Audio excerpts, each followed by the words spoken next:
Terima kasih teman-teman yang sudah bergabung pada sesi kelas malam hari ini. Mohon menunggu sebentar lagi, struktur tamunya akan segera bergabung. Dimohon kesabarannya. Terima kasih.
Baik teman-teman, bismillahirrahmanirrahim. Assalamualaikum warahmatullahi wabarakatuh. Selamat malam teman-teman peserta kelas menulis daring KMD Lepsis. Seperti biasa, setiap pekan kita memasuki kelas ya, dan pada sesi malam hari ini, khusus kelas kita adakan pada hari Rabu malam. Karena kebetulan Senin malam saya berhalangan, dan pada sesi malam hari ini, kelas ke-146, kita akan bincang-bincang tentang penulisan sejarah sastra bersama Bapak Profesor Dr. Joko Saryono. Beliau adalah penulis, pengajar, penguji magister, dan doktor di program Pasca Sarjana Universitas Negeri Malang. Seperti biasa, teman-teman, kelas dibuka pada pukul 20 tepat, namun pada saat ini sedikit terlambat ya, karena Pak Prof ada kegiatan dan sebentar lagi beliau akan bergabung. Pertama tentu diharapkan kepada teman-teman untuk membuka layar Zoom ya, sebagai bentuk keseriusan belajar. Dan yang kedua, mikrofon di-off-kan selama penyampaian materi dari narasumber. Dan yang ketiga adalah teman-teman untuk mencatat hal-hal penting, poin-poin penting yang akan disampaikan narasumber terkait materi malam hari ini. Kelas sesi 146 dengan topik penulisan sejarah sastra. Ini saya kira materi yang agak sedikit berat, namun demikian materi ini sangat penting di kelas menulis daring KMD Lepsis untuk menambah wawasan dan khasanah ilmu pengetahuan terkait tentang penulisan sejarah sastra yang itu sangat dibutuhkan oleh seorang penulis, terutama penulis karya sastra, ya, sastrawan. Baik, saya ingin menyapa Pak Prof. Apakah sudah bergabung di ruang Zoom kita? Assalamualaikum, selamat malam Pak Prof. Apakah sudah masuk bergabung Pak Prof?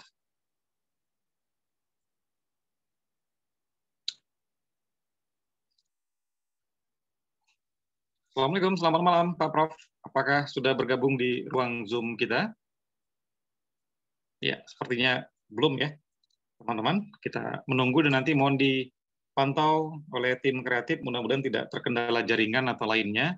Dan tadi sesaat Pak Prof sudah mengatakan siap bergabung. Karena beliau tadi minta izin karena ada hal yang harus diselesaikan terkait dengan laporan pleno pra Kongres Kebudayaan Jawa di Jogja. Mohon sabar sebentar teman-teman. Mudah-mudahan kelas malam hari ini tidak ada kendala dan dapat kita ikuti dengan baik.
Assalamualaikum, malam Pak Prof. Sudah bergabung di kelas kita.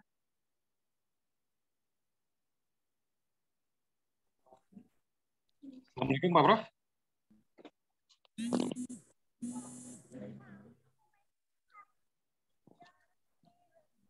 Assalamualaikum, selamat malam Pak Prof. Joko Saryono, apakah sudah bergabung di kelas kita malam hari ini?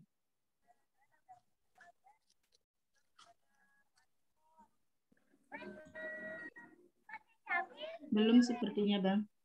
Belum ya?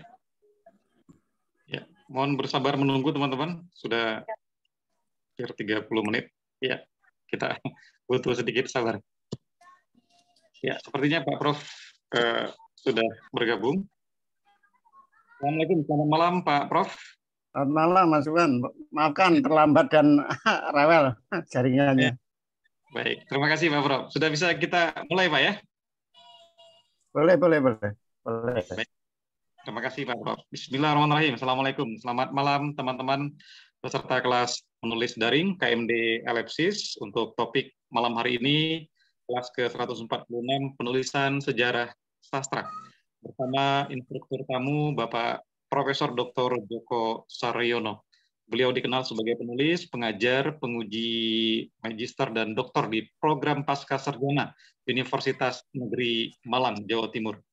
Mohon izin Pak Prof, saya bacakan profil Pak Prof yang saya kutip dari buku Pak Prof berjudul Literasi Epicentrum Kemajuan Kebudayaan dan Peradaban. Profesor Dr. Joko Saryono lahir di Kota Madiun pada tanggal 27 Maret 1962, besar dan mukim di Malang hingga sekarang.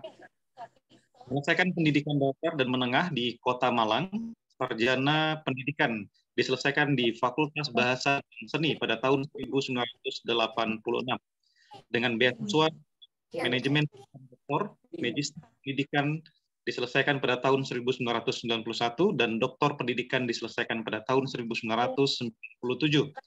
Pada tahun 2009 beliau meraih guru besar bidang ilmu pendidikan, bahasa dan sastra Indonesia. Bapak Profesor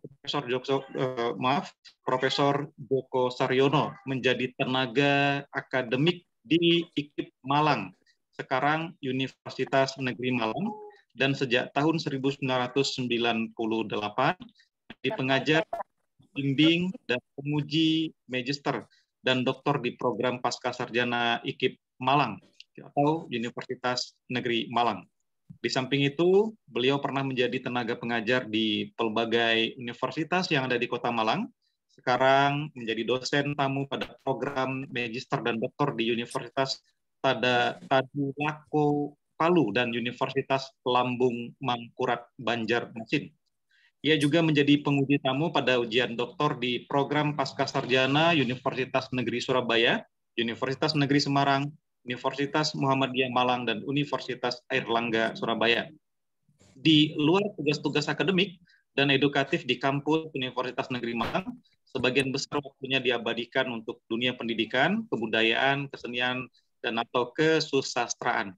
Profesor Joko Saryono memiliki hobi melakukan perjalanan atau traveling dan mengoleksi buku.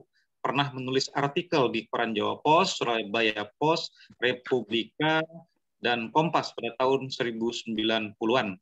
Sampai sekarang, sekitar 25-an judul buku tentang kebudayaan, kesenian, kesusastraan, kebahasaan, dan pendidikan telah ditulis dan diterbitkan. Di antaranya Budaya Seni dan Bahasa dalam Kelin dan Kuasa, Paras Nilai Budaya, Nilai Budaya di Hadapan Arogansi Kebangsaan, kumpulan Pergumulan Estetika Sastra di Indonesia, Mozaik Sastra Indonesia, Suara Sufistik dan Religius dalam Sastra, Perempuan dalam Fiksi Indonesia, Etika Jawa dalam Fiksi Indonesia dan Fiksi Indonesia berparas falsafah Jawa, Nilai Budaya dalam Sastra, dan berbagai karya penelitian lainnya. Baik, teman-teman, peserta kelas menulis daring KMD Ellipsis, topik malam hari ini penulisan sejarah sastra. Sedikit sebagai pengantar, penulisan sejarah sastra Indonesia konon masih mengalami kelangkaan teori dan metodologi sejarah sastra. Sementara itu, ketika berbicara sejarah sastra, kita berhadapan dengan minimal 3 pokok pengertian: ilmu sejarah sastra, penulisan sejarah sastra, dan historiografi sastra sebagai karya sejarah sastra. Lalu di mana penelitian sejarah sastra? Bagaimana pula historiografi sastra ditulis secara akademis, ilmiah, atau ilmiah populer dengan teori dan metodologi ilmiah? Apakah objek kajian sejarah sastra? Adakah dan seperti apakah teori sejarah sastra? Apakah dan seperti apakah metode sejarah sastra? Pertanyaan-pertanyaan itu akan dijawab oleh narasumber tamu kita pada malam hari ini, Bapak Profesor Dr. Djoko Saryono. Lebih kurang 30 menit ke depan, narasumber akan menyampaikan materi, dan setelah itu kita akan membuka sesi tanya-jawab. Dan silakan manfaatkan teman-teman untuk bertanya terkait dengan topik pada malam hari ini, dengan melambaikan tangan atau menuliskan pertanyaan di kolom komentar. Baik, kita berikan layar Zoom dan waktu untuk narasumber tamu kita pada Bapak Profesor Dr. Djoko Saryono. Dipersilakan. Terima kasih, Bung Subhan, Mas Muhammad Subhan. Juga teman-teman sahabat-sahabat sekalian, saya sebut saja sahabat sastra yang telah mengundang saya. Tentu saya berterima kasih atas undangan ini dan memberikan apresiasi pada Elipsis yang telah mengundang saya untuk berbagi pikiran dengan semua yang hadir, semua pecinta sastra dan penggelut sastra Indonesia atau di Indonesia ini, khususnya di wilayah tempat Elipsis eksis ini dan berkhidmat pada sastra. Tentu pada kesempatan lain saya akan dengan senang hati untuk berbagi pikiran jika diundang kembali. Nah, kemudian kedua, saya minta maaf ya, minggu lalu saya benar-benar terlupa ya, karena lumayan padat kegiatan, sehingga saya benar-benar terlupa, dan malam ini ternyata saya mendadak harus menjadi steering komite Prakongres Kebudayaan Jawa yang dilakukan di Yogyakarta. Nah, karena itu saya minta maaf ini nge-zoom di hotel, mungkin ada gangguan-gangguan yang tidak mungkin bisa saya kendalikan sepenuhnya karena berkenaan dengan aspek-aspek di luar itu. Semoga perbincangan kita pada malam hari ini bermakna dan memantik keingintahuan rekan-rekan penyuka sastra, pencinta sastra, penggelut sastra yang berhimpun di dalam Elipsis atau maupun di luar itu. Jumlah 28 ini bagi saya sangat bermakna. Malam ini saya diminta oleh Mas Subhan atau panitia untuk berbicara tentang sejarah sastra atau penulisan sejarah sastra yang hasilnya biasa disebut historiografi sastra Indonesia. Nah, perlu diketahui sebenarnya saya sudah sering menulis baik artikel populer di media, baik media cetak maupun media digital. Sepanjang tahun 2018-19 kalau tidak salah saya di Web Sastra Indonesia itu sudah menulis lebih dari 30 seri tentang penulisan sejarah sastra Indonesia. Jadi bisa dilihat juga di sana. Buku itu memang rencananya akan diterbitkan oleh margin kiri dan saya perlu merevisi, karena itu saya tidak bisa menyebarkan kepada semua peserta Zoom malam hari ini. Tapi saya juga menulis beberapa artikel lain yang sebenarnya bisa diakses secara terbuka di berbagai media digital di bidang sastra budaya yang memang serius.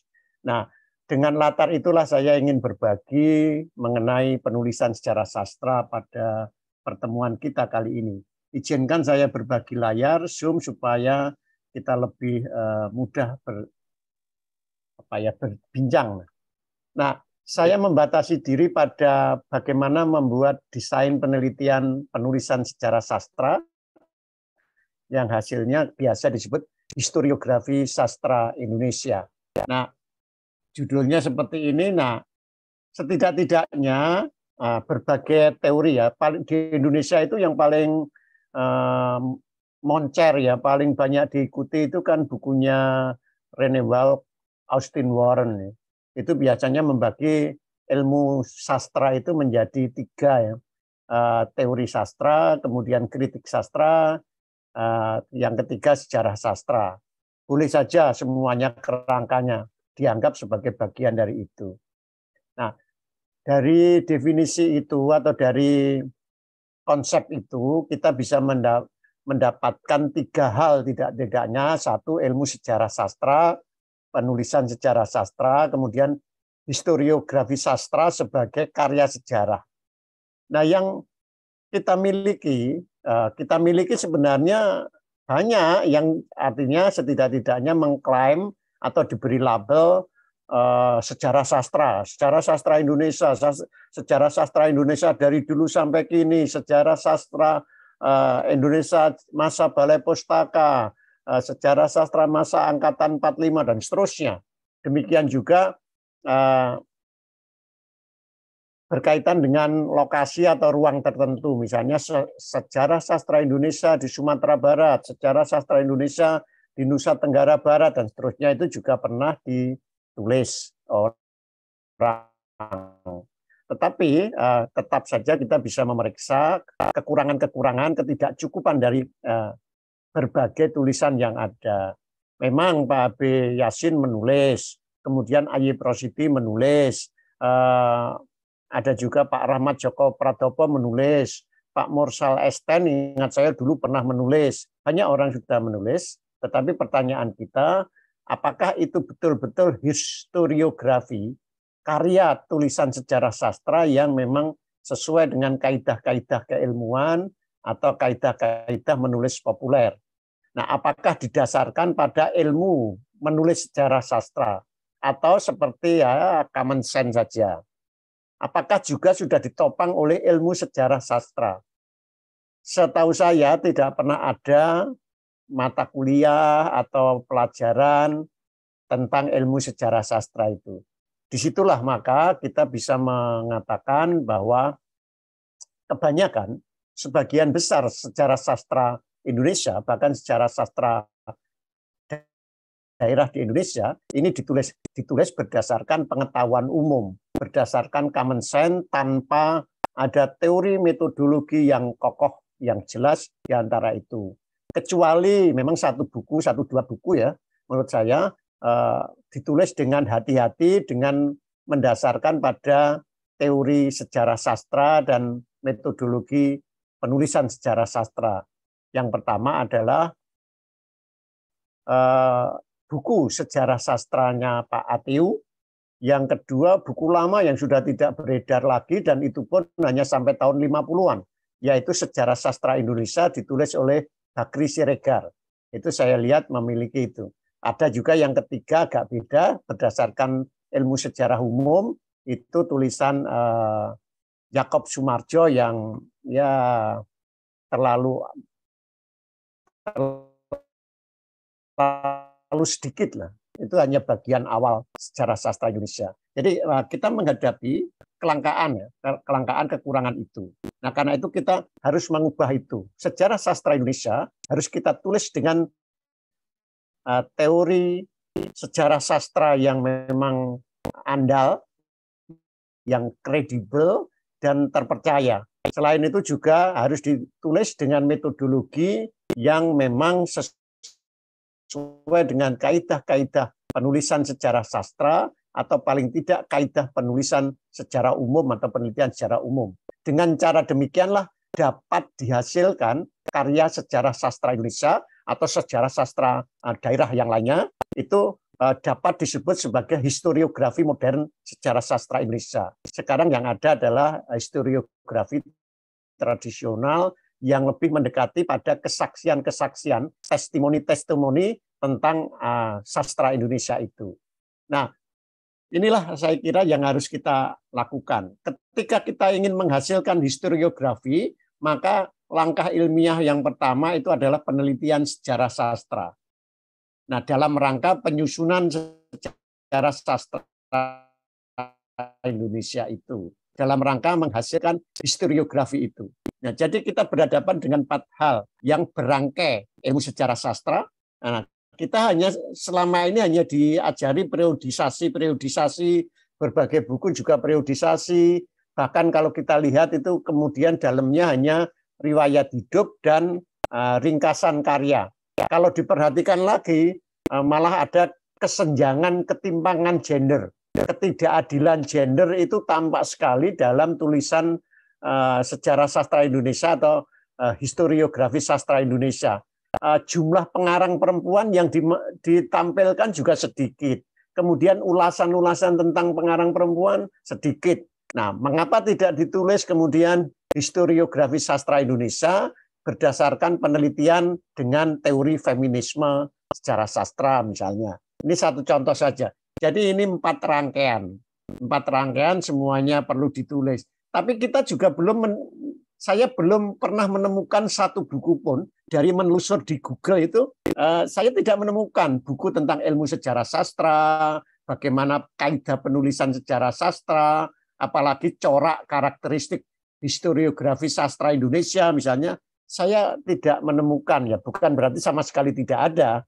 Ada sedikit yang komprehensif ditulis oleh Pak Atiu, kemudian ya ada Pak Maman, saya kira ada diktat-diktat yang sebenarnya hanya mengacu pada buku-buku pokok tadi.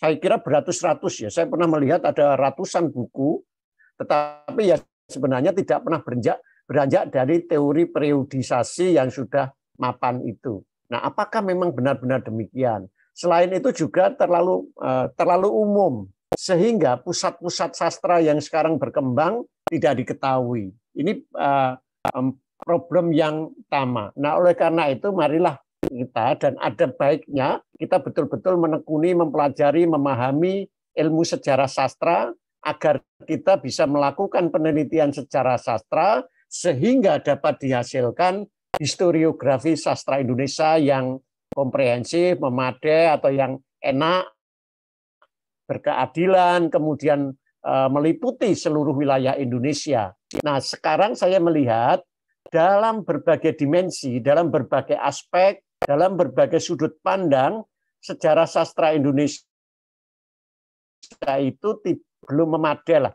Dalam satu tulisan saya di Republika itu saya sebut historiografi sastra yang compang-camping.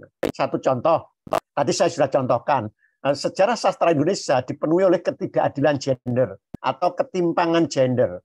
Nah, disinilah dibutuhkan sejarah sastra Indonesia, historiografi sastra Indonesia yang ditulis dengan pendekatan feminis atau pendekatan gender, yang berkeadilan gender. Demikian juga kita juga bisa melihat sekarang pusat-pusat sastra baru itu tampak muncul. Tidak hanya di katakanlah Jakarta, Bandung, Jogja, Padang, tetapi juga di tempat-tempat lain, tidak juga Medan, tempat-tempat yang dulu tidak pernah kita sangka, sekarang menjadi habitus-habitus, menjadi pusat-pusat sastra Indonesia baru. Nah, marilah kita ingat di Papua itu ada beberapa pengarang yang sangat bagus. Salah seorang di antaranya adalah Gudi Usnat. Puisi-puisinya sangat bagus. Papua, terutama Papua Barat dan Papua telah menjadi pusat sastra Indonesia. Demikian juga kalau kita pergi ke Kupang. Di Kupang banyak pengarang bagus, mulai Mario F. Lawi, kemudian Felix Kanezi, Jimmy Piran, dan lain-lain. Itu pusat-pusat baru yang juga tidak terekam di dalam sejarah sastra Indonesia. Kalau kita ke barat lagi, di Mataram sekarang tumbuh menjadi pusat sastra baru. Misalnya ada Kiki Sulistyo yang paling kuat, kemudian Cak S. Parlan, Irma Argianti,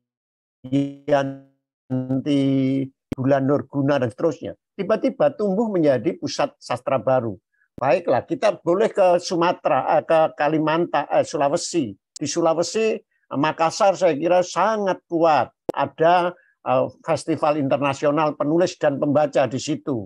Ada Faisal Odang, ada Alfian di Pahatang, ada Aan Mansur, ada Aslan Abidin, pengarang-pengarang kontemporer yang telah memberikan kontribusi yang berarti bagi sastra Indonesia. Tetapi dari dimensi keruangan, spasial, itu tidak tampak. Dan mereka seperti tidak memiliki tempat di dalam sejarah sastra Indonesia yang ada. Dan terus saya kira kita bisa sampai ke Palembang, kita bisa ke Padang, kita bisa ke sekitar Padang, bahkan Payakumbuh pun juga menghasilkan para sastrawan, terus sampai ke Aceh saya kira juga ada yang sangat kuat, DE Kemalawati, Muhammad Harun, itu adalah pengarang-pengarang. Tentu Asyari Ayub, Ida Fitri, itu adalah pengarang-pengarang yang muncul dari dimensi keruangan atau spasialitas keindonesiaan, atau mudahnya dimensi geokultural, geografis kultural Indonesia yang tumbuh. Tetapi itu tidak terekam. Itulah sebabnya kita perlu merenungkan kembali tentang historiografi sastra Indonesia ini. Kita perlu menulis kembali. Agar dapat menulis, kita harus memahami teori sejarah sastra, ilmu sejarah sastra, dan metodologi penulisan sejarah sastra. Untuk itu perlu dimulai dari penelitian sejarah sastra Indonesia. Nah, itu saya kira perlu dimulai 4 pertanyaan ini ya, tentang sejarah karya sastra. Jadi sejarah sastra itu apa sebenarnya? Sejarah tentang karya sastra saja. Jadi karya-karya saja, katakanlah mulai abad 19, atau Roman Medan, Roman Picisan, atau mulai generasi Balai Pustaka, atau Siti Nurbaya, atau tentang karya sastra dan sastrawannya. Jadi karya sastra tidak terlepas. Tentu ini nanti teorinya teori tekstual, teori formal. Kalau sastra dan sastrawannya tentu kita harus mencari teori sastra yang lain yang bisa mencakup hubungan karya sastra dan sastrawan. Misalnya pendekatannya sosiologi sastra, new historicism, dan seterusnya. Kita mencari itu. Atau sejarah tentang sistem sastra. Ada sistem makro, sistem mikro, ada struktur mesonya yang meliputi tidak hanya karya sastra dan sastrawan. Sejarah sastra itu juga meliputi penerbit, pembaca, bahkan penjual buku, toko itu juga menghidupkan. Nah, sekarang saya kira misalnya toko-toko buku online di lokal-lokal pasar itu perlu dihitungkan. Atau ditambah konteksnya, sejarah tentang kehidupan sastra. Ada konteks atau ekosistem budaya, peranatanya. Misalnya mengapa Padang atau Payakumbuh bisa menghasilkan pengarang-pengarang yang selalu ada bergantian. Tidak pernah. Generasinya A.A. Nafis, kemudian Surut, kemudian ada Darman Munir, dan generasinya muncul Rizal KW, kemudian juga secara lebih luas mungkin Gus TF, dan seterusnya. Selalu ada kita jumpai regenerasi itu. Jadi ada ekosistem, ada peranata atau ekologi susastra yang menciptakan tumbuh kembangnya sastrawan sekaligus karya-karyanya itu. Itu pendekatan-pendekatan yang bisa kita jadikan pertanyaan. Nah, berikutnya kita perlu melihat sejarah sastra itu sebagai apa sih sebenarnya? Sebagai ilmu tentang sastra. Kalau itu kita ikuti beberapa buku yang dilabeli sejarah sastra itu sudah memang memenuhi. Paling tidak buku Pak Ateu itu memenuhi kriteria ini. Atau ilmu tentang waktu sastra. Ini yang paling banyak. Karena itu sejarah sastra Indonesia sering diidentikan dengan periodisasi. Zaman A, zaman B, saya sebut saja zaman Balai Pustaka, zaman Pujangga Baru, Angkatan 45, dan seterusnya. Tentang ini saja. Nah, atau pertanyaan berikutnya itu sejarah sastra sebagai rekonstruksi masa lalu sastra. Masa lalu yang dekat, yang berkenaan dengan sastra. Kita rekonstruksi, mulai kapan? Abad 19 kah?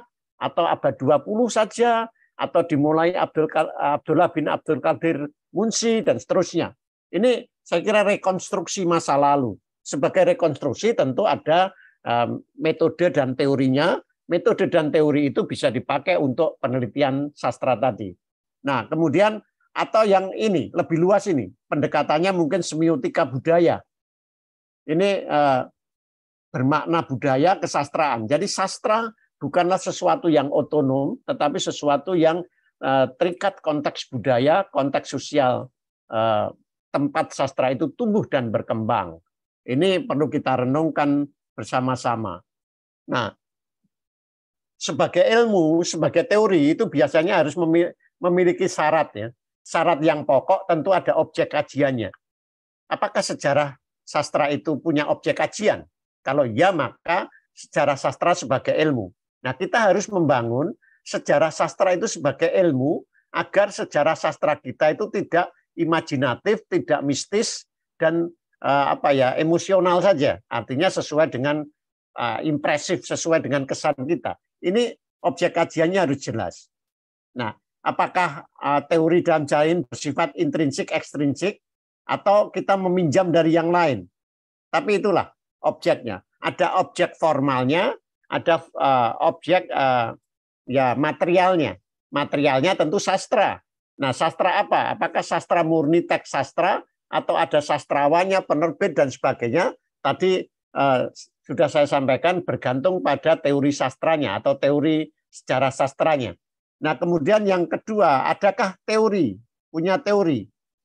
Memang ada yang disebutkan Pak Ateu, disebutkan oleh berbagai pemikir, misalnya teori resepsi sastra, Jauss dan Eiser, kemudian teori, ya katakanlah kita sebut saja teorinya Rene Walk dan Austin Warren pada bagian akhir bukunya Theory of Literature itu disebutkan juga ada teori-teori. Tetapi kita melihat teori-teori itu terlalu terbatas, tidak melihat dimensi-dimensi yang terkait. Tadi sudah saya contohkan misalnya terkait dengan keadilan gender.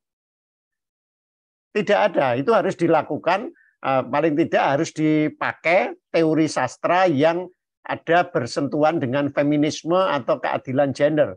Tentu teori feminis. Adakah teori sejarah sastra yang responsif atau peka terhadap keadilan gender itu?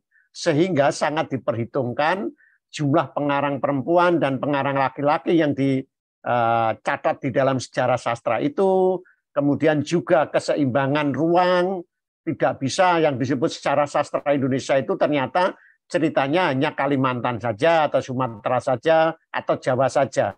Itu nanti akan jadi sejarah sastra Indonesia yang Jawa sentris, Sumatera sentris, dan meninggalkan wilayah-wilayah lain yang nyata-nyata telah berkontribusi bagi sastra Indonesia. Nah, itu yang kedua. Yang ketiga, punya metode apa tidak? Nah, menurut hemat saya, hampir semua karya sejarah sastra Indonesia atau kita sebut saja historiografi sastra Indonesia itu mengalami kekosongan metodologis. Nyaris tidak ada metodenya. Metodenya ya hanya seperti kebiasaan lah, common sense saja. Pokoknya begini-begini ditulislah periodisasinya. Kemudian kalau Anafis itu karyanya ini, karya-karyanya bertema apa gitu aja. Tapi tidak ada metode yang ketat, misalnya metode resepsi sastra, metode metode yang lebih etnografis misalnya, metode yang katakanlah didorong metode ilmu-ilmu sosial. Nah, pertanyaannya lalu seperti apa metodenya ini? Maafkan ini saya agak cepat-cepat ya karena itu. Nah, karena kekosongan itu maka kita harus berpikir bagaimana meminjam metode dari ilmu sejarah. Ilmu sejarah sudah menyediakan berbagai metode penulisan sejarah, metode penelitian sejarah. Nah, itu kita pinjam. Nah, karena itu ilmu sejarah sastra itu memiliki ciri interdisipliner ini. Karena apa? Meminjam dan diberi kontribusi oleh berbagai ilmu. Setidak-tidaknya bagi saya ilmu sejarah sastra itu mencoba mengintegrasikan, memadukan tiga hal ini. Ada ilmu sejarah umum, ada ilmu sosial, kemudian ada ilmu sastra tentang struktur puisi, tentang struktur novel, tentang struktur fiksi lah. Itu ilmu sastra. Ilmu sastra punya banyak, yang lain-lain paling tidak kita bisa belajar. Ilmu sosialnya paling tidak kita memberi konteks itu. Ilmu sejarahnya tentang metodologi ini. Nah, sebagai ilmu interdisipliner, karena itu sejarah sastra, historiografi sastra itu bertumpu pada peristiwa sejarah sastra, bukan bertumpu pada karya sastra misalnya. Ya peristiwanya dulu, terbitnya sebuah buku, pengarang kemudian mendeklarasikan kredo puisinya, kredo fiksinya, pengarang meluncurkan sebuah karya atau beberapa karyanya dalam satu forum, komunitas-komunitas sastra seperti Elipsis ini juga menjadi bagian dari peristiwa sejarah sastra. Tanpa misalnya Elipsis dan lain-lain, tentu tidak terbentuk, tidak terbangun komunitas-komunitas penelaah sastra, pembaca sastra, bahkan penulis-penulis sastra itu. Nah, atau bersandar pada fakta-fakta sejarah saja. Jadi faktanya ada ya ditulis. Nah, tentu kita meminjam dari ilmu sosialnya, ada imajinasi dan empati. Jadi tanpa empati, maka sejarah sastra Indonesia itu akan timpang terus. Yang perempuan-perempuan tidak menonjol. Padahal perempuan Indonesia itu sudah menulis sejak awal abad 20. Ada Ati Purbani, ada Ani Purbani, ada Suwarsis Joyo Puspito, ada Rohana Kudus, dan seterusnya. Nah, karena itulah kita tidak bisa tanpa empati. Harus ada empati-empati tertentu terhadap peristiwa sejarah sastra itu. Nah, di sini jangan dilupakan bukan imajinasi sastra. Imajinasi ada dua, yaitu imajinasi ilmiah dan imajinasi literer. Yang saya maksudkan ini adalah imajinasi ilmiah. Imajinasi ilmiah inilah yang melekatkan ya, mengelem ya. Bagaimana pusat-pusat sastra di Sumatera, mulai di Sumatera Barat, Sumatera Selatan, kemudian sampai ke Papua itu bisa kemudian diuraikan, dijalin menjadi satu. Itu membutuhkan imajinasi ilmiah. Ada sekarang teori imajinasi ilmiah. Imajinasi ilmiah ini biasa disebut sebagai lem, mengelem historiografi itu. Tanpa itu maka kita akan mendapatkan serpian-serpian, potongan-potongan saja. Nah, kemudian berikutnya macam sejarahnya sastra Indonesia. Sejarah apa?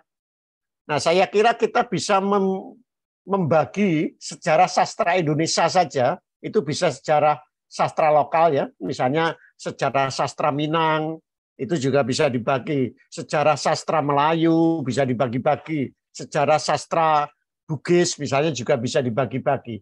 Artinya kategorisasi sejarah sastra atau historiografi sastra bisa bermacam-macam. Nah, demikianlah kita bisa berpikir tentang sejarah nasional sastra Indonesia seperti gambar besar tentang sejarah sastra Indonesia yang komprehensif di seluruh Indonesia. Judul bukunya ya kira-kira misalnya Historiografi Sastra Indonesia, Historiografi Nasional Sastra Indonesia, meliputi keseluruhannya dan selalu diupdate. Tetapi kita juga bisa berpikir sejarah lokal sastra Indonesia, sejarah sastra Indonesia di Sumatera Barat, sejarah sastra Indonesia di DKI Jakarta, sejarah sastra Indonesia di Bali, dan seterusnya. Tentu saya ingin menambahkan sejarah sastra Indonesia di kawasan Sunda Kecil, yaitu NTT dan NTB, di kawasan Celebes, di Makassar dan sekitarnya itu sangat berkembang. Itu bisa kita sebut sejarah lokal sastra Indonesia. Kita nyaris tidak memiliki gambaran buku historiografi sejarah lokal sastra Indonesia ini. Kebanyakan sejarah sastra Indonesia itu yang dimaui ya sejarah nasional itu, dan semata-mata pendekatan otonom formal literer. Jadi ya hanya karya-karya sastra dan pengarang-pengarangnya. Konteks peranan penerbit, peranan komunitas-komunitas seperti Elipsis ini tidak bisa dilakukan. Nah, bisa juga itu sejarahnya khusus. Sejarah khusus sastra Indonesia. Misalnya apa? Sejarah komunitas sastra Indonesia di Sumatera Barat. Sejarah komunitas sastra Indonesia di Jawa misalnya. Itu adalah sejarah-sejarah khusus sastra Indonesia. Atau sejarah umum sastra Indonesia. Namanya umum ya umum-umum saja, keseluruhan, semua elemen. Tapi bisa juga sejarah khusus itu misalnya tema sastra Indonesia sepanjang abad 20 misalnya. Nah, variasinya bisa sangat banyak. Sejarah khusus ini bisa sejarah tematis, sejarah sosial, sejarah katakanlah sejarah spasial. Misalnya sastra Indonesia di kota A, di kota B. Nah, saya sebut itu. Jadi begitu beragam yang bisa kita tulis untuk sejarah sastra Indonesia. Dan semuanya saya kira sah, bergantung pada tujuan kita. Kalau kita ingin membaca gambaran umum, mengetahui gambaran umum tentang sejarah sastra Indonesia, perkembangan sastra Indonesia, maka harus kita baca buku sejarah umum sastra Indonesia atau historiografi umum sastra Indonesia. Nah, berikutnya kita juga bisa berpikir sejarah kawasan tadi. Sejarah sastra Indonesia di kawasan Sumatera, misalnya. Sejarah sastra Indonesia di kawasan Indonesia Timur. Ini kawasan lah, wilayah. Perkembangannya akan berbeda-beda. Atau sejarah nasional tadi sudah selalu diklaim semua sejarah sastra itu ya dari Sabang sampai Merauke, dari Miangas sampai Pulau Rote. Meskipun nyatanya juga tidak ada contoh. Kita memang secara literer bisa berdalih bahwa tidak ada karya sastra yang memenuhi syarat. Ingat, sejarah sastra itu sejarah tentang sastra, sejarah tentang fakta-fakta peristiwa-peristiwa sastra, atau sejarah tentang kualitas sastra. Karena sejarah itu tidak boleh hanya diseleksi menurut kualitasnya, terlalu sederhana. Itu akan menjadikan sejarah kanon, karya-karya yang kita unggul-unggulkan. Gitu. Sejarah berbeda dengan sekedar kualitas itu. Disinilah saya kira sejarah utuh. Nah, kita juga bisa sejarah pemikiran. Apakah pemikiran sastra misalnya? Pemikiran feminisme, sastra Indonesia abad 20 misalnya. Jadi mulai dari zaman Balai Pustaka atau sebelumnya, embrio saya sebut saja pra Balai Pustaka sampai dengan akhir abad 20, bagaimana pemikiran feminisme dalam sastra Indonesia, pemikiran tentang modernisme. Kita cari. Mengapa ya? Misalnya sejak awal kita itu menghidapi ya. Dalam sastra itu kita dihinggapi suatu kebimbangan budaya. Di dalam dalam layar terkembang kita melihat kebimbangan budaya.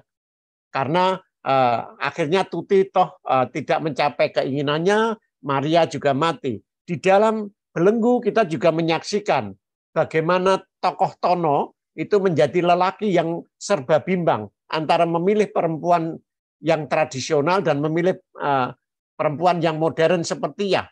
Jadi ada kebimbangan. Ini kan pemikiran-pemikiran. Tetapi bisa juga yang saya sebut non-pemikiran, tindakan. Ya. Tindakan. Misalnya komunitas pembaca sastra di kota A atau komunitas pembaca sastra di Indonesia ini. Atau aktivitas-aktivitas komunitas pembaca sastra se-Indonesia. Ini yang saya sebut non-pemikiran, artinya tindakan-tindakan peristiwa-peristiwa itu. Misalnya ini juga pemikiran yang lain, banyaklah. Nah, disitulah saya kira kita bisa melakukan penelitian. Nah, penelitian sejarah sastra dalam rangka penulisan historiografi itu tentu harus ilmiah. Tadi yang saya sebut metode. Metodenya apa? Saya kira urusan metode penelitian ya berkaitan dengan itu. Apakah menggunakan pendekatan? Ini ada 4 pendekatan saja yang saya sebutkan. Apakah mengikuti pendekatan sejarah total? Sejarah total itu sejarah yang berbicara tentang berbagai konteks. Karya sastra Indonesia tidak disterilkan dari berbagai pengaruh, dari berbagai konteks yang membentuknya. Tidak boleh hanya melulu misalnya karya sastra, pengarang saja, dan seterusnya. Atau pendekatan analitis. Ya, pendekatan analitis. Nah, kalau kita ingin tahu contoh pendekatan sejarah total itu, misalnya buku Dennis Lombard tentang silang budaya. Itu tentang sejarah budaya di Indonesia. Itu menggunakan sejarah total. Semua elemen kebudayaan, kesastraan itu digunakan. Atau disterilkan, itu analitis. Pendekatan analitis. Nah, itu satu hal. Biasanya kalau sejarah total bandingannya analitis. Ada aspek-aspek tertentu yang kemudian kita jadikan fokus penelitian itu. Kemudian kita teliti. Itu satu pasangan. Pasangan lain adalah pendekatan secara umum. Ya namanya umum tentu kita hanya membuat gambar-gambar umum saja. Nah, lalu ada pendekatan secara tematis. Temanya apa? Puisi kah? Misalnya bertema puisi Indonesia. Puisi Indonesia abad 20, puisi Indonesia sebelum abad 20, abad 19. Kemudian puisi Indonesia pra kemerdekaan, silakan saja lah, itu tema-tema. Tapi selain tema itu bisa juga tadi tema tentang perempuan, tema tentang kecenderungan sosial, tema tentang gambaran Indonesia, itu tema-tema ini bisa kita jabarkan lebih lanjut lah. Nah, kemudian berikutnya kalau kita bicara desainnya, topik penelitian sejarah tatanya banyak tadi ya. Kemudian landasan teoritis sejarah sastranya itu meliputi setidak-tidaknya 3. Teori sastranya apa, teori sejarah sastranya apa, ini harus ada. Nah, lalu kemudian ilmu sejarahnya, teori ilmu sejarahnya apa. Karena itu tadi saya sebutkan penelitian sejarah sastra atau sejarah sastra Indonesia itu merupakan ilmu interdisipliner, menggabungkan merupakan paduan dari berbagai teori atau ilmu. Nah, demikian juga pendekatannya. Sekarang pendekatan penghampiran sejarah sastra itu kita lihat metode penelitiannya apa? Orientasi metodologis dan sejarah atau berdasarkan pengumpulan data saja. Pokoknya kita kumpulkan, asal kumpul, kemudian kita analisis tanpa ada konsep sepenuhnya. Ya, ini oleh Francis Bacon itu disebut logika empirik sensasional itu. Artinya ya kita jalan atau biasanya disebut pendekatan emik gitu. Kita mengalami, membaca, melihat, kemudian kita rumuskan. Nah, bisa juga tidak sejak awal kita menggunakan metode-metode yang ketat bahwa yang kita jadikan data hanyalah karya sastra dengan pengarangnya atau pengarangnya dilihat. Kemudian juga standarnya adalah kanon, kualitas, maka gender, jenis kelamin tidak menjadi pertimbangan. Nah, perkara dari sisi lain loh, ternyata banyak sekali pengarang laki-laki yang dicantumkan, dibahas, pengarang perempuan tidak. Nah, kemudian ada perimbangan, apakah puisi dan fiksi itu diberi berimbang atau tidak.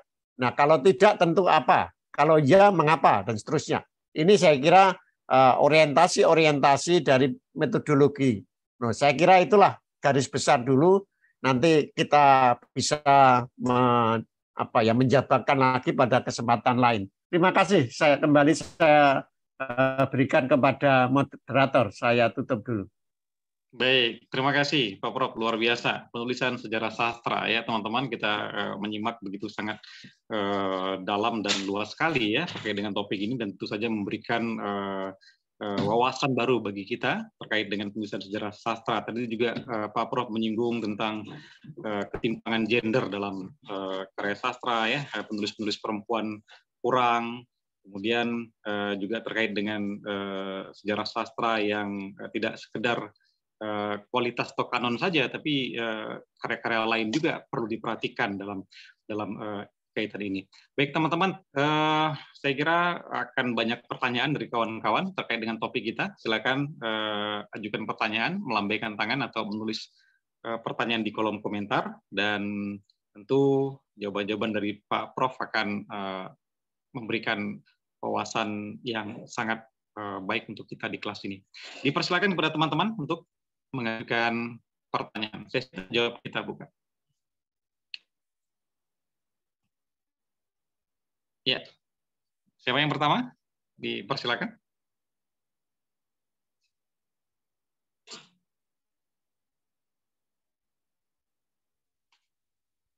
Ronald di Banda Aceh. Silakan Bang Ronald, aktifkan mikrofonnya. Terima kasih Mas Iwan. Terima kasih Prof atas jabaran ilmunya tentang sejarah sastra. Jadi yang Prof paparkan dapat saya tangkap adalah bagaimana ilmu sejarah sastra ini sudah teruji secara ilmiah. Dan kalau kita lihat sekarang ini di Indonesia mungkin masih tentang pengetahuan. pengetahuan sejarah sastra yang belum teruji secara ilmiah. Lalu pertanyaan saya, Prof, bagaimana atau sejauh mana perkembangan pengetahuan sastra ini bisa menjadi ilmu secara yang sudah teruji secara ilmiah sehingga menghasilkan penulis-penulis sastra yang dapat bersaing gitu.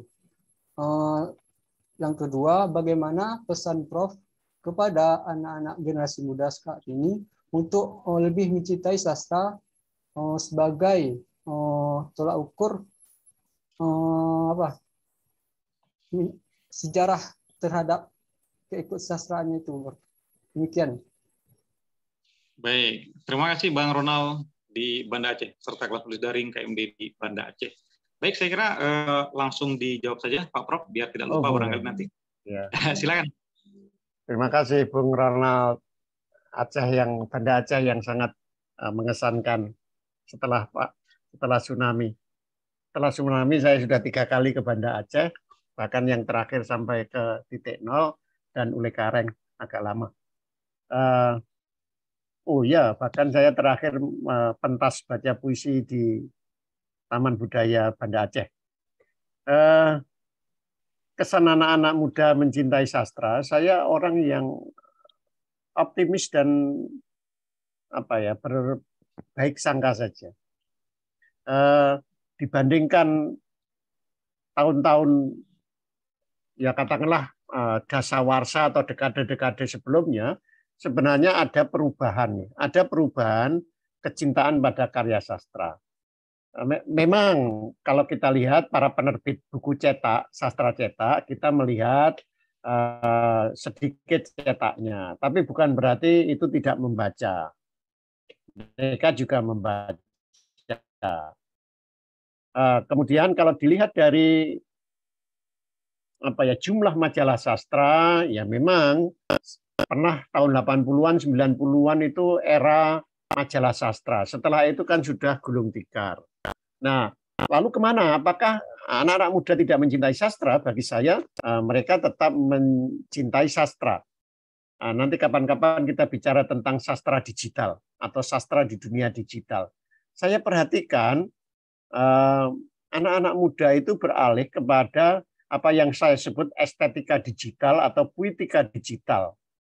Makin banyak, lihat sajalah Wattpad. Wattpad itu satu novel bisa dibaca oleh 4 juta pembaca.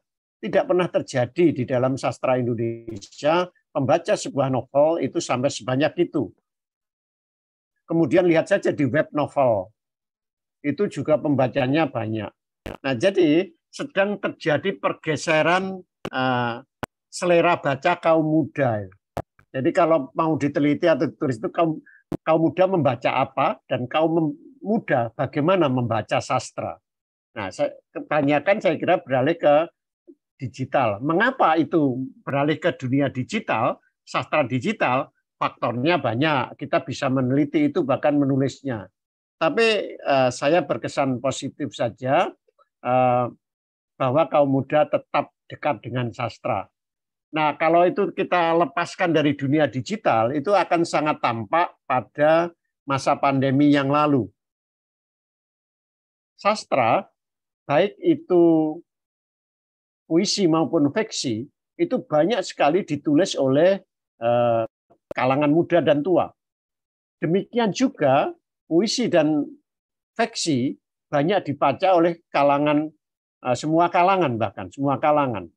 Banyak sekali terbit buku-buku sastra, banyak sekali permintaan sastra. Ini tandanya bahwa sebenarnya secara kualitatif ada perubahan-perubahan, ada perkembangan-perkembangan yang baik. Yang terjadi sebenarnya bukan dekadensi atau kemerosotan selera baca, tetapi yang terjadi sedang terjadi pergeseran selera baca sastra, pergeseran modus membaca sastra, cara membaca sastra, pergeseran orientasi teks sastra.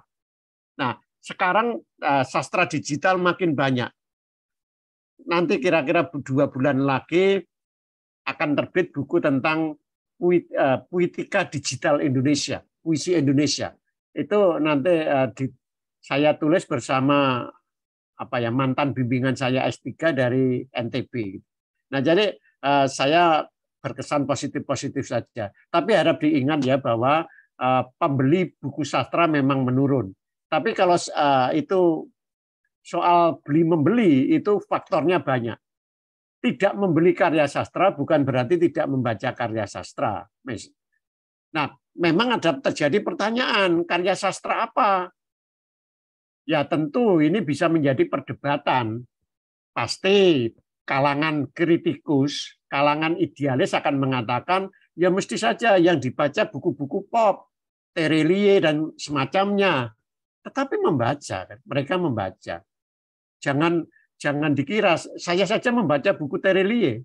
Bagi saya ada ekspresi-ekspresi sastra, ekspresi-ekspresi sosial budaya yang ternyata sudah diekspresikan di dalam misalnya novel pop. Tidak ada novel serius itu yang mewakili kejengkelan saya terhadap Republik ini. Tapi Terelie menulis Negeri Para Bedebah. Tidak ada belum. Jadi masing-masing memiliki ekspresinya. Nah, itu banyak. Tapi karya pop. Kita tidak bicara tentang kanon sastra, kita tidak bicara tentang kualitas sastra semata-mata. Kita bicara tentang sejarah sastra. Sejarah bertumpu pada peristiwa sastra. Baik sastra pop, sastra elitis, apa tidak jadi soal. Bahkan mungkin sastra yang ditulis oleh kelompok sendiri, lalu diterbitkan sendiri, bahkan kemudian dibaca. Itu juga satu pola sastra. Itu bagi saya secara umum, kecenderungan budaya itu tidak aneh. Jadi misalnya Elipsis membuat pelatihan ini, kemudian menulis bersama-sama, dibaca dulu baru kepada orang lain. Itu tidak ada. Itu secara sosiokultural, Alvin Toffler itu pernah meramalkan, memang begitulah pada zaman gelombang ketiga, yaitu kecenderungan prosumen. Bukan konsumen, bukan produsen. Prosumen. Ya produsen, ya konsumen. Nah, itulah saya kira yang sedang terjadi sekarang ini. Itu untuk itu. Nah, kemudian teruji secara ilmiah tentu kita harus banyak-banyak supaya tidak teoritis saja.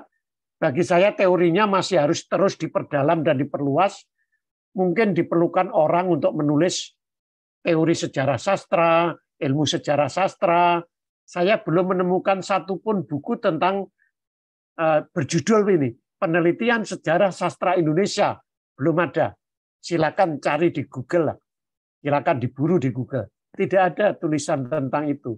Jadi masih perlu ditulis. Ini aspek yang idealistik atau teoritisnya saja.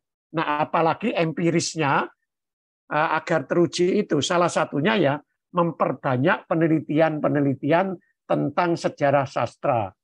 Memperbanyak penulisan-penulisan sejarah sastra yang disebut historiografi sastra Indonesia tadi. Nah, saya kira tugas kita sekarang adalah banyak-banyak menulis itu. Nah, saya tidak memiliki kesempatan, tapi saya pernah melakukan penelitian juga. Saya sudah meneliti tentang telaah historiografi sastra Indonesia. Jadi 8 buku teori sastra itu saya telaah. Konsep sejarah sastranya apa, cakupan atau lingkup skop sejarah sastra di dalamnya apa, pendekatan yang dipakai apa, teori yang dipakai apa, kemudian gambaran-gambaran tematiknya apa, saya pernah teliti misalnya. Tapi tidak cukup itu. Nah, jadi tugas kita adalah semakin memperbanyak penelitian. Kalau tidak bisa besar dalam arti sejarah total, ya sejarah analitis. Kalau tidak bisa dalam arti sejarah nasional, ya sejarah lokal. Misalnya Bang Roland ini meneliti sejarah sastra Indonesia di Aceh atau Banda Aceh. Mau ditarik dari mana? Bolehlah. Mulai Araniri sampai sekarang. Atau dibatasi. Sejarah sastra Indonesia di Banda Aceh atau Nangro Aceh Darussalam periode sesudah reformasi tahun 2000-an. Boleh saja. Nah, hal-hal ini yang harus kita lakukan sekarang. untuk kepentingan skripsi, penelitian-penelitian ya komunitas, saya kira kecil-kecil ini akan bermanfaat. Terima kasih. Baik, terima kasih Pak Prof, luar biasa. Ya. Demikian Bang Ronald ya di Banda Aceh. Pak Prof, izin barangkali minum dulu Pak Prof. Iya, ya. Saya ambil ya. Baik, teman-teman silakan nanti melambaikan tangan kembali atau mengajukan pertanyaan di kolom komentar ya. Kita masih punya waktu sekitar 30 menit ke depan untuk pertanyaan-pertanyaan teman-teman. Maaf, ambil minuman. Ya, silakan. Dari Indah di Bandung, izin saya bacakan di kolom komentar Pak Prof. Selamat malam Pak Prof, izin bertanya, apa benar sejarah sastra kurang diminati dibanding teori dan kritik sastra? Benar, menurut Pak Prof sendiri alasan apa yang mendasar munculnya problematika tersebut? Apakah karena kekosongan kritikus sastra atau karena rumitnya penulisan sejarah sastra? Dipersilakan Pak Prof. Ya, ini ya sebenarnya semua sudah tahu lah. Kita itu berhadapan dengan kenyataan sebenarnya kritik sastra kita juga ya banyak selalu ditulis, tetapi apakah memadai dan tidak itu rasanya harus kita pikirkan bersama-sama. Kemudian apakah pemikiran teori sastra kita itu juga berkembang? Itu kan tidak. Tetapi kalau kita mendapatkan gelontoran teori sastra luar biasa. Jadi peminat atau penggemar, penekun teori sastra dan kritik sastra itu ya tentu luar biasa banyaknya. Orang bersilang pendapat dalam arti mengimpor, kemudian mengolah berbagai pemikiran dari penjuru dunia. Saya ingin menyebut 3 lapisan, yaitu Anglo-Saxon, Kontinental, Hispanik, dan katakanlah Amerika. Itu pemikiran-pemikiran teori sastra dan kritik sastra selalu dipelajari, didiskusikan. Lihat saja di dalam webinar-webinar. Mungkin ya saya bisa menghitung dengan jari sepanjang 3 tahun pandemi ini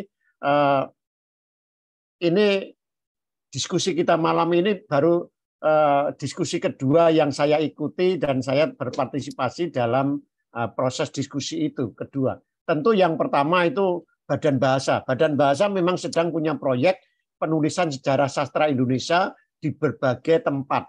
Itu ada. Tetapi selain itu agak sepi ya. Ini kedua. Ketiga. Universitas Negeri Padang pernah mengundang saya untuk bicara hal seperti ini. Jadi ya memang nyata masih banyak. Nah, kemudian kalau kita lihat tulisan-tulisan, memang ya lebih langka daripada 2 tadi. Dalam arti yang bicara tentang itu. Nah, mengapa problemnya ya? Saya kira problemnya banyak ya, tapi problem di Indonesia itu pertama, karena tidak tersedia bukunya atau konsepnya atau formulasi teoritisnya. Jadi kalau kritik sastra, banyak. Buku HR Jip itu memaparkan 30 teori sastra. Dan kita tentu saja tinggal membaca, menyalinnya, menekuni, dan berusaha seolah-olah kita bisa menerapkannya untuk sastra Indonesia. Teori sastra juga banyak. Itu buku pemandu teori sastranya Raman Sheldon itu berapa itu.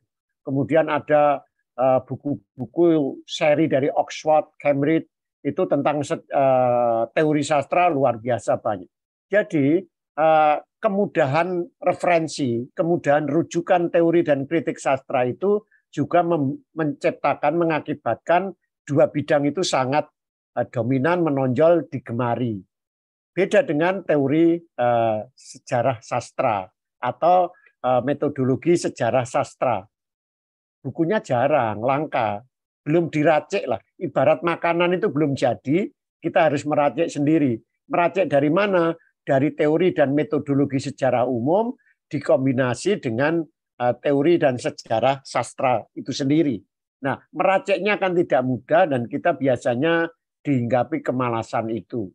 Nah, jadi ada apa ya, kemalasan ilmiah lah di Indonesia itu, seperti itu. Itu yang pertama. Yang kedua, kita itu kurang banyak berpikir. Karena sudah tersedia teori dan kritik sastra, maka buat apa berpikir? Kan kita tinggal mencoba mencernanya. Sepanjang 30 tahun, menurut saya tidak muncul lagi perdebatan atau polemik tentang kritik sastra. Bisa dikatakan polemik kritik sastra itu berhenti pada tahun 84-85. Terakhir adalah polemik sastra kontekstual. Bagi saya itulah yang terakhir. Teori sastra. Kalau kritik sastra mungkin malah tahun 76-78 ketika ada kritik sastra Rawamangun. Ya memang ada kecil-kecil ya, sastra pedalaman, sastra A, sastra B, saya sebut saja begitu, itu juga dibincangkan, tetapi ya tidak bergaung panjang, tidak menghasilkan dokumen-dokumen yang kritik sastra. Itu saja seperti itu. Nah, sejarah sastra itu menurut saya bidang yang memang selalu dihindari. Jadi ada, bahkan saya sebut kemacetan ya, kemacetan teoritis dan metodologis dalam penulisan sastra. Ini persoalan kedua ya, sebab kedua. Sebab ketiga, saya kira ada kebijakan ya, ada kebijakan baik di sekolah maupun di perguruan tinggi itu tidak banyak, terutama bidang-bidang humaniora ya, sastra atau bahasa, tidak banyak memberikan ruang bagi penulisan sejarah sastra itu. Harusnya ya ada kesempatan yang lebih leluasa. Apalagi sekarang ya, mahasiswa itu menulis skripsi tentang sejarah sastra itu agak sulit bagi saya, karena orientasinya sekarang yang namanya hilirisasi, paten dan seterusnya, ujung-ujungnya adalah kepentingan-kepentingan praktis semata. Nah, itu juga akan menyulitkan. Nah, apakah ada kekosongan kritikus, kekosongan sejarawan? Kalau kekosongan kritikus bagi saya tidak. Tetapi bagaimana kritikus yang memiliki ketekunan, keahlian, kemudian juga kelengkapan data tentang peristiwa sastra, itu yang langka bagi saya. Itu jelas kok ada kekosongan. Nah, tetapi kalau ahli sejarah sastra itu malah kosong bagi saya. Tidak banyak yang menekuni bidang itu. Mungkin ya tidak terlalu menarik. Tidak terlalu menarik itu karena tidak bisa mengolah dengan menarik. Saya kira orang yang memiliki kepekaan yang tinggi, ketajaman yang baik, selalu bisa saja mengolah dengan itu. Itu saya kira jawaban saya. Terima kasih, mungkin belum sepenuhnya. Kalau sejarah sastra itu rumit, tidak ya bagi saya. Saya bayangkan kalau tidak diarahkan pada kewirausahaan dan ekonomi kreatif, industri kreatif itu, mahasiswa S1 itu bisa menulis tentang bagian-bagian tertentu, sejarah tematis atau sejarah analitis, sejarah kawasan tentang sastra Indonesia kok. Bagi saya itu bisa saja. Yang penting adalah kebijakannya. Kalau penulisannya bagi saya tidak rumit. Saya di kampus misalnya, ya kebetulan karena saya ikut bermain, itu kalau di kampus kami itu nulis skripsi itu boleh apa saja kok. Bikin aplikasi ya boleh, aplikasi permainan sejarah sastra ya boleh, teori sastra ya boleh, menulis buku atau menulis historiografi sastra Indonesia juga boleh. Gitu. Bahkan menulis karya cipta, menulis kumpulan puisi, menulis novel, kumpulan cerpen juga boleh. Jadi keleluasaan seperti itulah, kebijakan seperti itulah yang nanti akan bisa menumbuh suburkan penulisan sejarah sastra Indonesia yang hasilnya kita sebut historiografi sastra. Jadi ada kebijakan yang tidak memihak, yang tidak memberi ruang leluasa bagi tumbuhnya bidang-bidang itu. Nah, kemudian terakhir memang ya selama ini bagi saya sejarah sastra itu menjadi kering dan monoton karena sejarah sastra semata-mata bicara tentang periodisasi sastra. Seolah-olah sejarah sastra itu pembabakan waktu sejarah, pembabakan waktu terbitnya dan isi karya sastra saja. Padahal bisa lebih jauh dari itu. Terima kasih. Baik, terima kasih Pak Prof. Luar biasa. Demikian Kak Indah di Bandung ya, jawabannya untuk pertanyaan Kak Indah. Ada yang Bandung juga. Masih ada sedikit waktu untuk 1-2 pertanyaan lagi. Silakan melambaikan tangan, teman-teman. Pak Prof, izin untuk mengajukan pertanyaan dari tim kreatif ini. Pak Prof tadi menarik sekali bahwa sedang terjadi pergeseran pembaca kaum muda yang disebutkan tadi di ranah digital, ada Wattpad, ya webtoon dan lain sebagainya. Nah, ini terkait dengan kualitas karya di ranah digital kita ini, menurut Pak Prof bagaimana? Karena kita cermati banyak yang kurang memperhatikan misalnya editingnya, Pak Prof. Gitu. Nah, kemudian tema-temanya juga, Pak Prof, tema-temanya cenderung tema-tema perselingkuhan, ya seputar-seputar itu, gitu, dan judulnya pun seputar-seputar itu, begitu.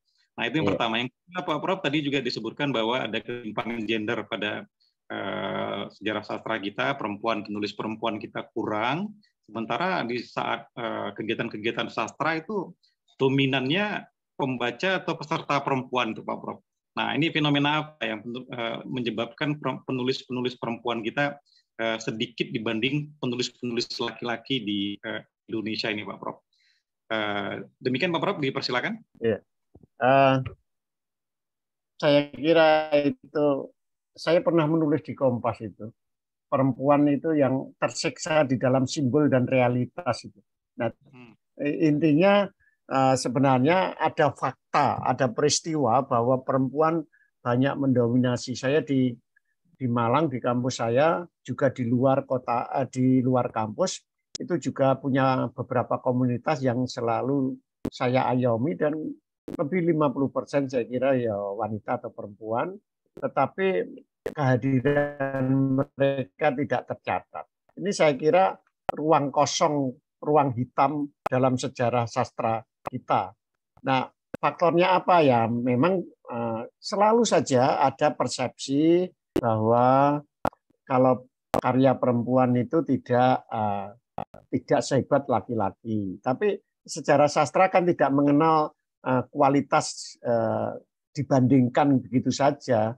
Ya memang ada keunikan, ada perbedaan antara karya perempuan dan karya laki-laki. Bahkan di dalam penokohan pun juga ada perbedaan secara internal. Nah, karena itu sebenarnya cara menuliskannya tidak begitu, tapi representasinya atau keterwakilannya itulah yang harus dipikirkan bersama. Ini soal perempuan.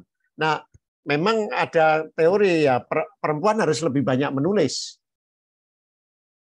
Menulis apa? Menulis sejarah sastra, menuliskan dirinya sendiri. Saya ingat mungkin agak teoritis ini ya, Gayatri Spivak itu sampai geram ya. Bu Gayatri itu ya sampai menulis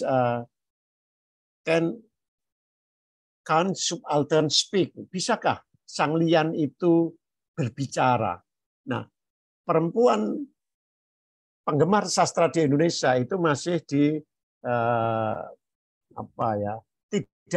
dicatat, tidak diberi cerita ya. Sebenarnya bukan perannya sudah ada, tetapi tidak diberi cerita yang banyak. Dalam sebuah penelitian saya menemukan padahal. Jadi ada eksklusi ya, berusaha mengeluarkan. Kemudian ada labelisasi negatif ya. Kalau karya perempuan itu jelek, labelisasi negatif. Kemudian ada dominasi wacana, dominasi diskursus, yaitu ceritanya mesti tentang lelaki, tentang perempuan. Nah, disitulah diperlukan sesuatu yang lain. Itu yang pertama. Kemudian ya tema-tema erotik itu ya dalam perspektif sejarah sastra itu real lah. Kita jangan serta-merta memfinalkan. Saya senang dengan kata-kata dari Paul Ricoeur, janganlah kita melakukan finalisasi, atau dari Derrida, Jacques Derrida juga mengatakan itu harus selalu kita lakukan penundaan-penundaan. Sampai hari ini baru sekian, esok akan berubah. Memang sekarang mungkin yang tren adalah tema-tema yang lebih erotik. Itu saya kira juga sebuah oase, sebuah ruang penyelamatan, bahkan mungkin sebuah kolong, sebuah gorong-gorong penyelamatan di tengah masyarakat Indonesia ini tidak bisa mengekspresikan erotismenya. Saya membedakan antara erotisme dan pornografi ya. Jadi erotisme jangan dibayangkan itu pornografi. Tapi bagaimana mengekspresikan interaksi-interaksi, relasi-relasi intim itu yang membuat menjadi orang justru memahami kondisi masing-masing, bahaya kalau melanggar kondisi masing-masing, dan seterusnya itu kan mengalami tekanan-tekanan struktural, tekanan-tekanan sosial dari berbagai faktor, mulai faktor-faktor etik ya sampai faktor-faktor sosial. Nah ini kemudian mencari ruang penyelamatan seperti magma yang mencari letupannya, lubang letupan begitu. Nah dunia digital itu kan tidak terjangkau. Nah, katakanlah para polisi moral itu menurut saya rata-rata gaptek sehingga tidak banyak menjangkau itu. Nah, disitulah maka ya situs-situs untuk atau aplikasi-aplikasi platform-platform digital itu menjadi ruang ekspresi itu. Nah, apakah itu bahaya? Bahkan mungkin bisa menjadi judul ya. Saya ingat Routledge atau Pelgrave Macmillan itu memiliki seri terbitan kajian ya, kajian penelitian sastranya itu tentang erotisme dan karya sastra dan erotisme. Ada seri sendiri. Nanti kapan-kapan saya berikan bukunya atau nanti saya berikan bukunya. Ada seri itu. Jadi ekspresi itu. Dan kita tidak bisa menghakimi itu. Apakah hanya di situ saja berhenti? Tentu kita harus mendorong. Itulah gunanya kritik sastra digital. Nah ini untuk jawaban mengapa ya temanya begitu-begitu saja, karena yang kita itu mengalami apa ya kepepatan, keterhimpitan, ketertutupan untuk mengekspresikan relasi-relasi intim, baik yang kita sebut erotik sampai yang kita sebut sosial ya, bahkan mungkin ilahiyah itu. Rasanya kok kita agak kesulitan dalam banyak hal gitu ya. Saya sebut banyak hal karena fenomena itu sesungguhnya tidak hanya muncul di fiksi-fiksi digital ya, saya sebut saja fiksi digital atau sastra digital. Tidak hanya itu. Saya kira di Indonesia ini juga muncul kalau kalangan pesantren itu yang laris manis itu misalnya Suhita itu di Jawa paling tidak itu luar biasa larisnya. Dan pembacanya adalah santri-santri perempuan. Ada lakinya juga. Mengapa? Karena mereka mengalami keterhimpitan untuk mengekspresikan hal-hal yang sifatnya intim erotik itu. Sehingga pelampiasannya adalah membaca buku Suhita itu. Ini hal yang menurut saya sesuatu yang wajar. Tadi maafkan lupa yang pertama, Mas Sofyan. Ya. Masukan. Yang pertama ya. tadi apa saya agak lupa ya. Ya, soal ketimpangan pembaca gender perempuan tadi ya. Oh iya. Ya, sudah. Kalau saya lihat ya, sedikit saja itu ya. Saya punya beberapa komunitas pembaca sastra ya, dan saya juga terlibat di dalam berbagai aktivitas komunitas sastra di Jawa Timur saja. Itu yang tekun malah perempuan itu banyak lah. Tugas-tugas itu. Kalau toh itu terlihat tidak banyak, mungkin karena kita tidak melihat secara umum ya. Nah, mengapa pertanyaannya adalah mengapa perempuan lebih banyak? Saya kira ya jumlahnya lebih banyak perempuan sekarang secara demografis. Kemudian yang kedua, perempuan itu ternyata sekarang itu lebih banyak bergelut di bidang literasi dibandingkan laki-laki. Jadi aktivis-aktivis Taman Bacaan Masyarakat, aktivis Pustaka Bergerak Indonesia, itu saya perhatikan yang sangat aktif di dalam perbincangan itu kok perempuan, dan mereka juga membaca karya sastra. Paling tidak 2 grup besar ya, Forum Taman Bacaan Masyarakat Indonesia dan Pustaka Bergerak Indonesia, saya menjadi bagian di dalamnya itu, yang sangat aktif dan mempromosikan bacaan, buku, aktivitas literasi baca tulis itu perempuan. Oleh karena itu saya menduga perempuan sesungguhnya lebih dominan. Nah, hanya persepsi-persepsi yang umum dan tidak mutakhir itu dah terus yang menggelayuti kita, dan kita seolah-olah tidak mendapatkan alternatif. Oleh karena itu jawabannya paling mudah untuk membungkam, menghilangkan impresi atau kesan itu ya bagaimana kita melakukan penelitian dan menunjukkan fakta-fakta itu sebagai fakta yang lebih benar, lebih kuat.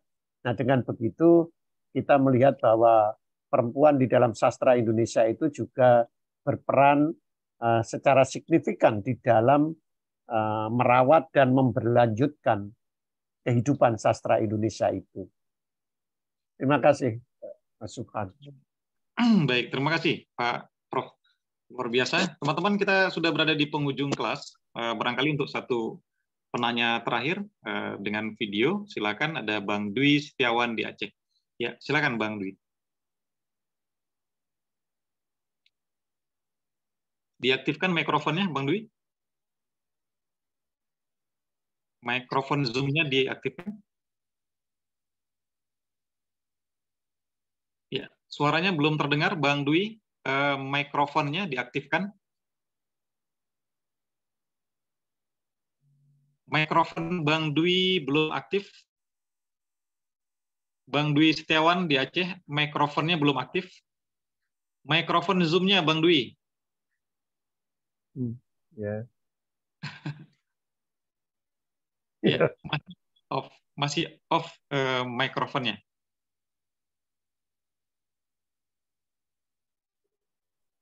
Ya, oke, silakan. Jadi mungkin izin ya Prof, mungkin dari beberapa materi yang disampaikan Prof, itu mengenai penulisan sejarah sastra, itu memang kurang diminati dalam hal penulisan. Juga kita melihat sumber-sumber maupun rujukan mengenai sastra sendiri itu juga minim untuk sejarahnya. Jadi mungkin melihat dari problematika yang ada dalam hal menulis atau meracik ini, itu kan diperlukan pengetahuan mengenai sejarah yang ada, sejarah sastra yang ada, mungkin juga dari kurangnya sumber rujukan, dan mungkin limit dalam hal penulisan mengenai sejarah sastra ini sendiri, Prof. Jadi mungkin yang saya tanyakan nih selaku generasi sekarang ini, kira-kira nih ketika memang hal-hal tersebut dari minimnya pengetahuan yang ada di pemuda mengenai sejarah itu, dan sumber rujukan yang minim, karena kita ketahui bahwasanya tulisan-tulisan juga sangat minim. Jadi bagaimana caranya kita memulai atau membongkar atau meracik penulisan sastra? Bagaimana sih cara kita memulai dari generasi muda ini? Mungkin itu proses yang saya tanyakan. Terima kasih. Terima kasih Bang Dwi Setiawan di Aceh. Generasi muda menulis karya sastra. Dari mana dimulai penulisan sejarah sastra? Pak Prof, silakan. Baik, terima kasih Mas Dwi. Saya pernah melakukan percobaan gini ya kan di kampus ya, untuk kalangan kampus dulu. Itu menulislah secara bebas, yang penting sesuai dengan apa yang ditulis dalam konteks ini sejarah sastra. Nah, sejarah sastra itu boleh ditulis oleh mahasiswa sejarah, boleh mahasiswa sastra. Bedanya, kalau mahasiswa sejarah itu sudah tahu ilmu sejarahnya, sudah tahu metodologi sejarahnya, tapi belum tahu dalam zaman sekarang itu istilahnya konten sastra Indonesianya. Karena itu ikutlah kuliah sastra Indonesia. Waktu itu 2 sampai 4 mata kuliah harus diikuti. Dan itu menjadi bagian dari mata kuliah dan nilai yang diperoleh untuk program studi sejarah. Nah, dengan begitu maka mahasiswa-mahasiswa ilmu sejarah yang notabene sudah menguasai teori dan metodologi itu bisa menulis skripsi, bisa menulis artikel ilmiah tentang sejarah sastra Indonesia. Sebaliknya, kalau ada mahasiswa dari program studi bahasa atau sastra, kemudian menulis sejarah sastra, ambillah beberapa mata kuliah di program studi ilmu sejarah. Dua yang harus diambil yaitu mata kuliah metodologi sejarah, kemudian yang kedua teori-teori sejarah, atau yang ketiga teori penulisan sejarah atau historiografi. Itu bisa mengurangi itu. Itu kalau sejarah ilmiah. Sejarah itu juga bisa ditulis secara populer. Nah, karena itu perlu, waktu saya membantu di kementerian itu, pernah membuat program ini, penulisan sejarah oleh bukan sejarawan.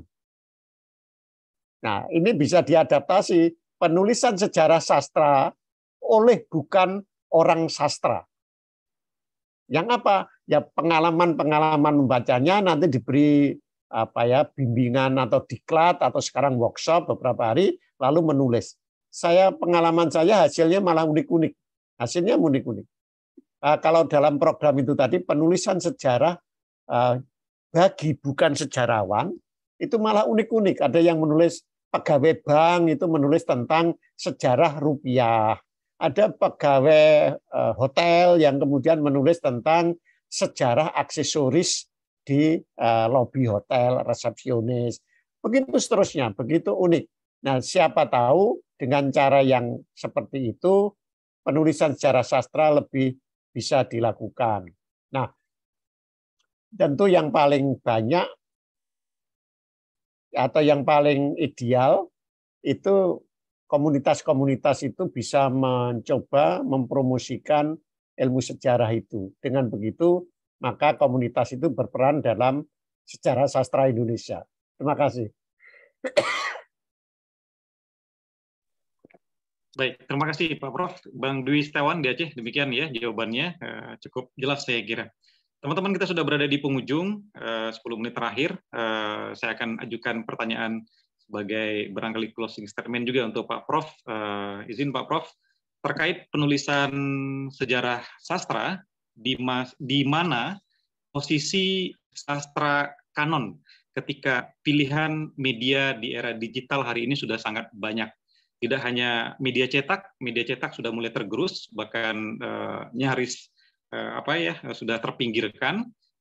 Juga ada pilihan platform digital tadi yang sudah dijelaskan sangat luas oleh Pak Prof.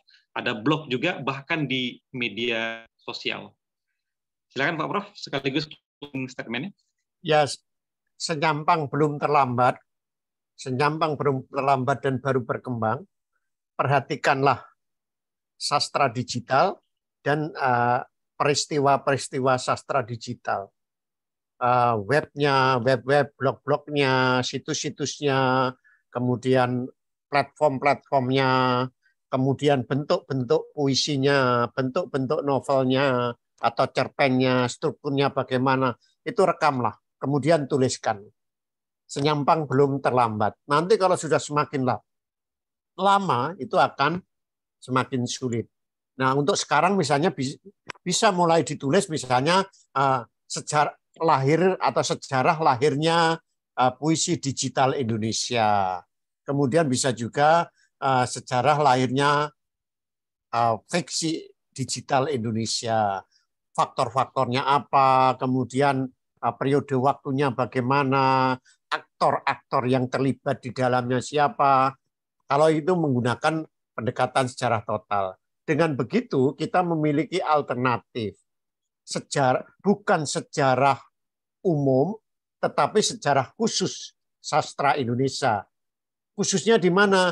Sejarah khusus sastra digital atau puisi digital. Nah, nanti juga dianalisis. Ada penelitian-penelitian tentang sastra digital.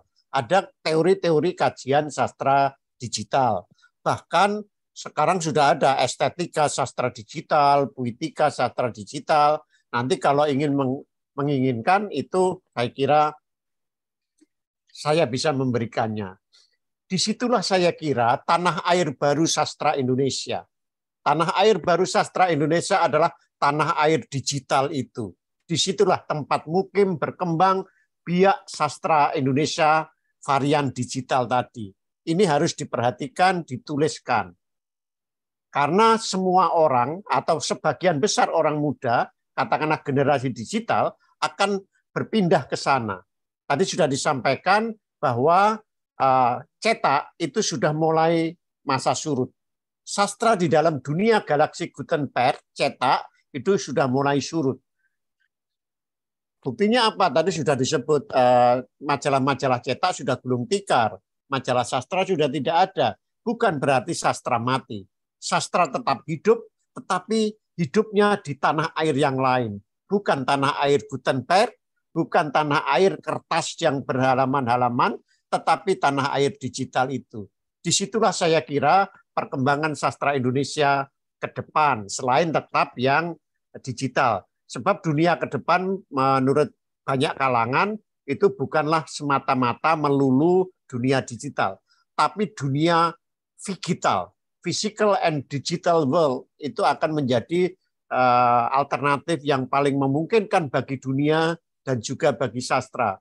Oleh karena itulah kita sekarang menyaksikan migrasi sastra cetak ke sastra digital atau migrasi sastra ke dunia digital.